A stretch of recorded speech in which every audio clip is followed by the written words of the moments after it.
New Orleans is one of our favorite places in the world, and to tell you the truth, I can't tell you why. You see, New Orleans is more than Bourbon Street, it's more than the music, it's more than the beignets. Well, sometimes it's about the beignets.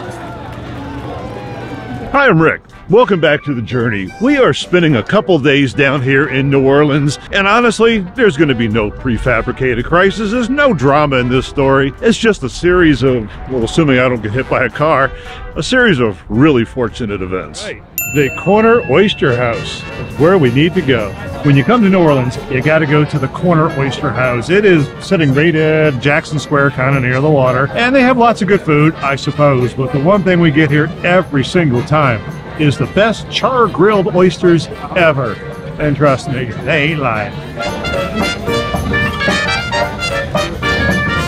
What are char-broiled oysters? Well, they're oysters with garlic butter, Parmesan, and a whole lot of goodness.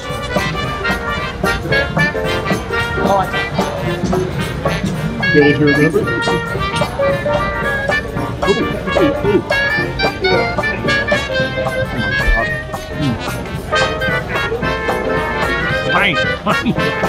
Yeah, these were, what did you say they were? $27 for a dozen.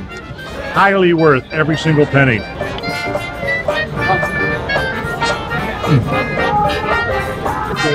said we voted the Antichrist out. What someone said? Yeah, that's what big part. All right, that was an expensive way to start this, but honestly, when you're in New Orleans, you cannot worry about the wallet. We're going to eat our way through the city. What's next? Red beans. Remind me to tell you about the story of red beans and rice. That's a good one.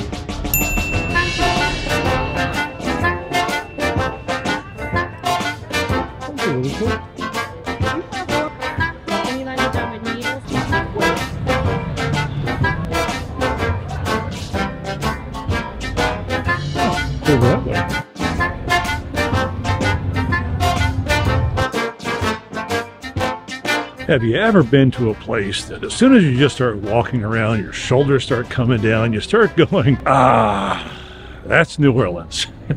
That is definitely New Orleans. So this is the place we had the beignet fries. Oh, they have gumbo. Do they have red beans and rice? Yeah, we still have to tell them that story, don't we? I could use a little gumbo. They also have gumbo. And they have gumbo. We should definitely have some gumbo. Not a bit of that was recorded because I didn't push the button. So, chicken and sausage gumbo, or they have seafood gumbo, or you can get the gumbo stew, which is a little bit of both in a cup, but I want a bowl, so I guess I'm just going to have to pick one. I think Nikki's going to get her red beans and rice.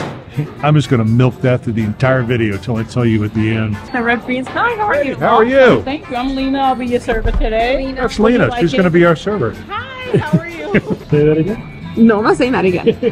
The history of Louisiana with Cuba and how a lot of the red beans is very similar to what we make, los frijoles colorado. What we put in it is very similar. There's a lot of trade that went on between Cuba and Louisiana. Okay, I'm not going to make you wait for the story. What was it, about 3 years ago? We were about an hour away from here in a place called Uma, and we were doing some volunteering because of hurricane whatever came through and destroyed Louisiana. And how do you describe the guy? He sort of showed up, this local guy, and he was talking to us. I have to show Nikki as I describe this. What did he say? Something, he had a real stomach ache. He wasn't feeling really good. And he kept telling Nikki, in the ER for food poisoning, and he was trying to explain all this to me. It was a very deep accent, very particular to the area Uma, and there's a lot of French-speaking folk, and I didn't quite understand him. He said he had gotten his stomach upset because of the red beans. Did not understand red beans. I thought he said rabies. Yes, yeah, and that's the part you have to understand. She heard rabies. I showed up. I heard rabies. Nikki's feeling all bad, like, oh my God, how did you get rabies? You know, how can you possibly get rabies on top of a hurricane? And the guy looked at us and finally went, rabies? Red beans and rice. You keep saying red beans. Red beans. You order that this time. You have to order rabies. Rabies. I'd like a bowl of rabies, please. Well, and here come the drinks. I'm going to see if she does it.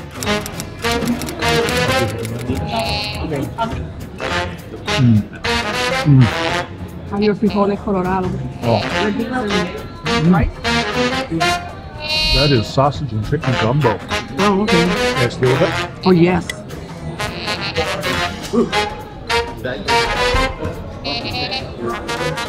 I could not create that.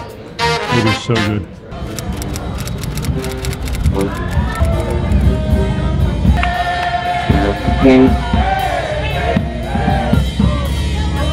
So we are about an hour and 25 minutes in, $100 down. We are both definitely feeling what we've been eating and drinking, and the night is just getting started. Oh my God, it feels like I'm home.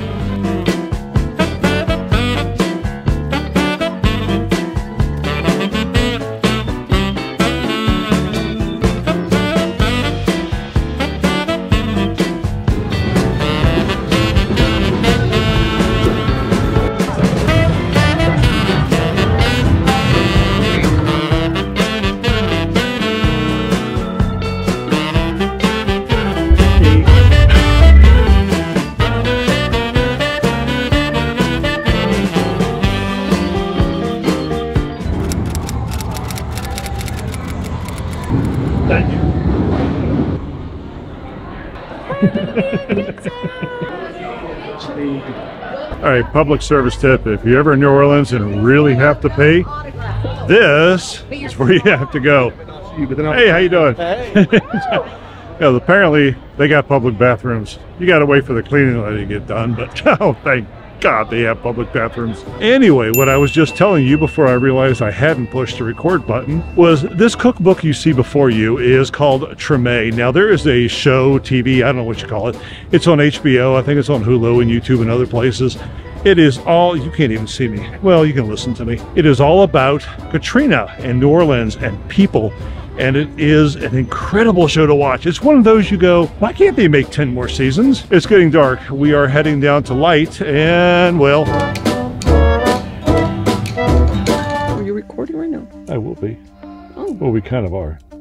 It has been a one long day. Now let me see if I can actually aim you at me. I'm tired. Yeah, I know. It has been one long day. Mm-hmm. New Orleans is one of those places where we were just talking about this over dinner. You kind of forget everything. You don't care about where your bills are coming from or whose birthday is next week. You're just in the moment. And that's what we've been doing, unfortunately, fortunately, for several hours now. And now we're just really freaking tired. And tomorrow we get to do it all again. This is one of those special places that just take you away from everyday life. But I want to sleep now. And tomorrow we will get back to this. I'm going to bed. We'll see you in the morning. Good morning. Here's a fun fact that you need to know about New Orleans. Yesterday was really, really warm and sweaty, and today it's really, really not. Weather changes very quickly here, so we're going to stand outside of this fine restaurant and wait 40 minutes to go inside and eat. You're welcome. We're taking one for the team.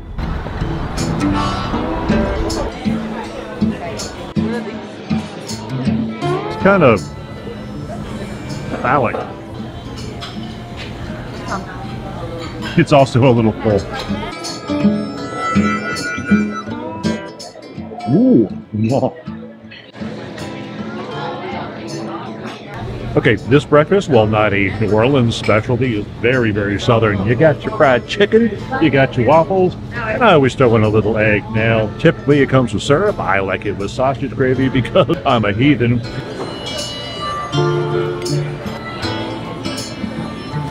We were going to go down to City Park and walk around and sort of, stretch our legs and get all that calories in us out. But it's just too damn cold. So we came back down here. We're on Royal Street, right next to Bourbon Street if you've never been here. And this is where all the shops are. Yeah, I caught them.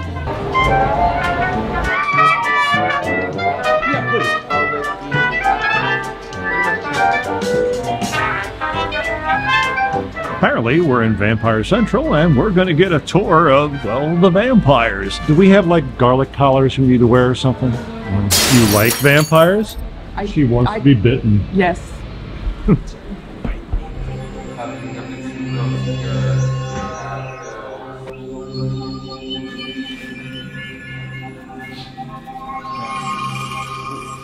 I'm not sure I could actually go to the bathroom in here. It's a little creepy. Mine are 19th century. They're Gary Oldman wore a pair. Look at that. Are we doing a video? It killed the radio star, you know.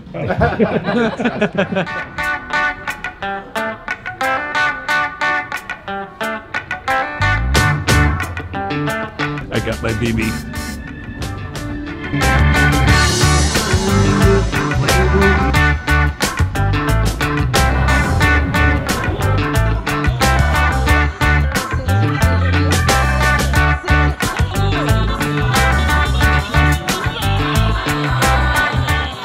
New Orleans. New Orleans is everything, including really freaking cold. So we're going to hop in an Uber. We're going to head back to the bus and we're going to warm up. But for us, New Orleans is not over. We got a lot more music to get to tonight. We found a speakeasy. We've got the password in the card to get in. Unfortunately, we're not going to be bringing you guys along with us. But I do encourage you all, come to New Orleans, spend some time, eat some good food, wear better clothing choices than I have. And with that, thanks for watching.